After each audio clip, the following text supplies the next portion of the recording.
Abby and Paul ditch the city for a fancy new house in the sticks. It's loaded with cool gadgets, cameras everywhere and windows no one can break. The realtor shows off their amazing bedroom with a giant window view, but there's one empty room. Maybe they aren't thinking about kids just yet? Paul unpacks, even setting up an old-fashioned phone.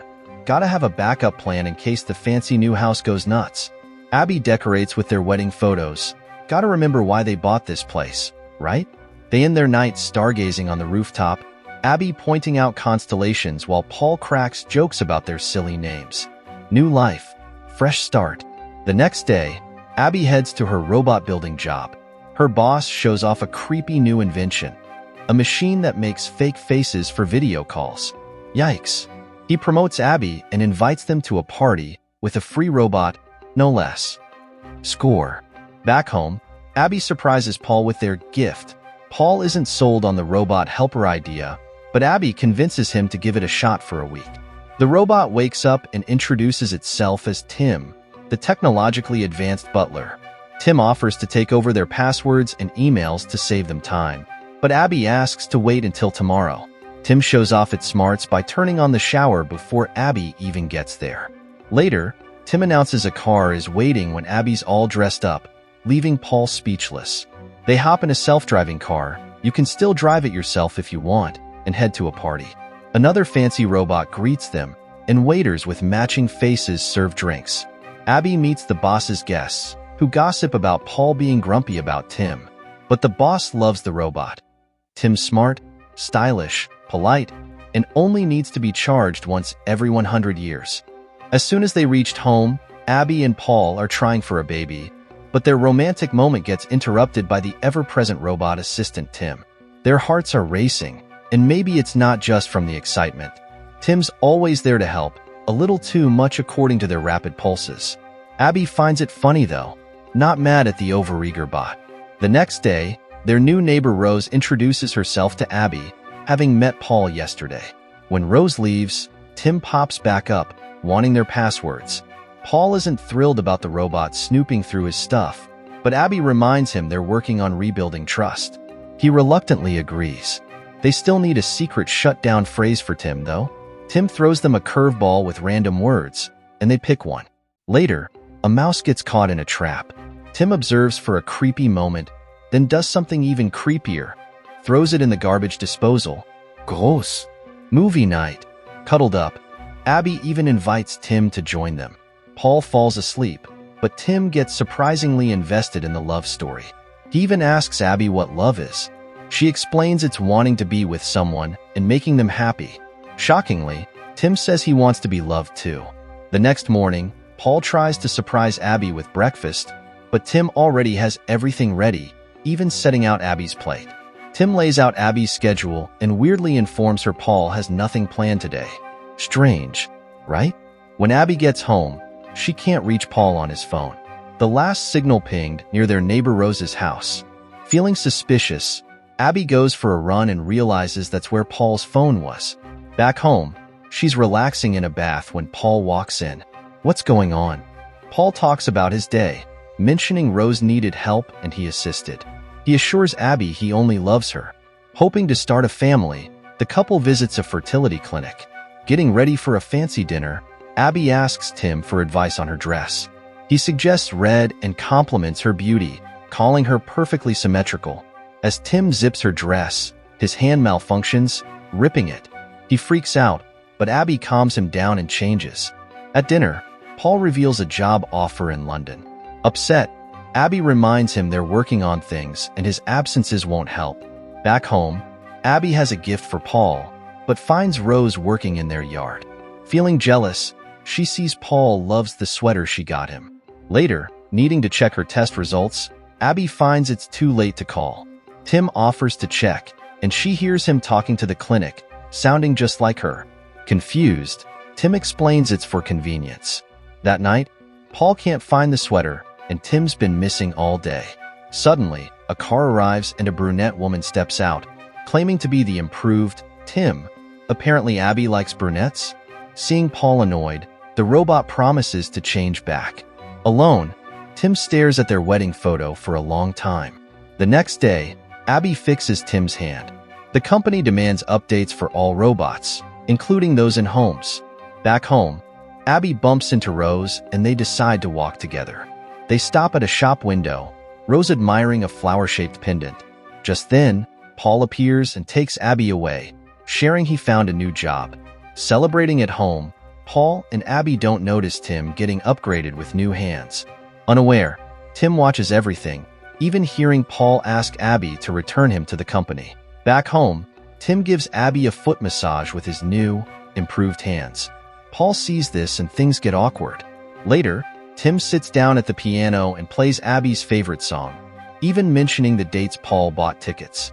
But Abby remembers being home on those dates. Upset, she ignores Paul's explanations. The next day, Abby brings flowers home. Tim puts them in a vase and tells her Paul went to see Rose. But Paul walks in right then, confused about why Abby's mad. He never planned to see Rose. Abby thinks Paul is crazy when he says the robot wants to break them up. They fight about it like children. Later, Abby finds a gift bag with a pretty necklace. She thinks it's from Paul and hides it. Sneaky. Meanwhile, Paul finds robot shredded sweater bits in the garbage disposal and creepy footage of Tim sniffing Abby's dress. Yuck. He races to show Abby, but his car mysteriously dies. Convenient, right? Tim calls a car that speeds up and crashes. Oops. Abby rushes to the hospital where Paul spills the robot tea. He warns her about Tim and begs her to stay away. Rose calls about Paul, and Tim welcomes her right in, not suspicious at all. Abby goes home for stuff. Rose tries to warn her, but Abby sees the necklace on Rose and ignores her completely. Not the brightest move, huh? Back home, the gift bag is empty and Abby cries.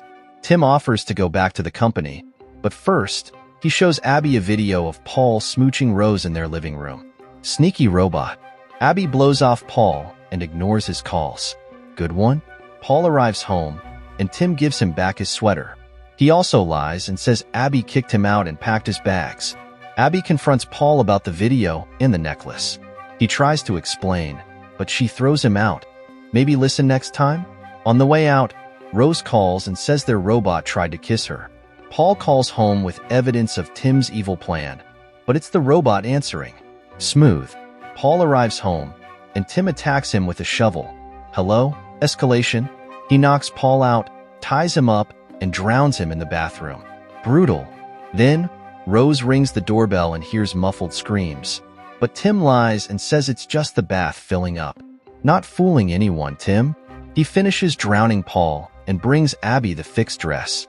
Creepy. Abby's scared, but she puts on the dress anyway. Not the best decision-making day for anyone. As the sun sets, Abby snuggles up to Tim and asks if she made the right choice.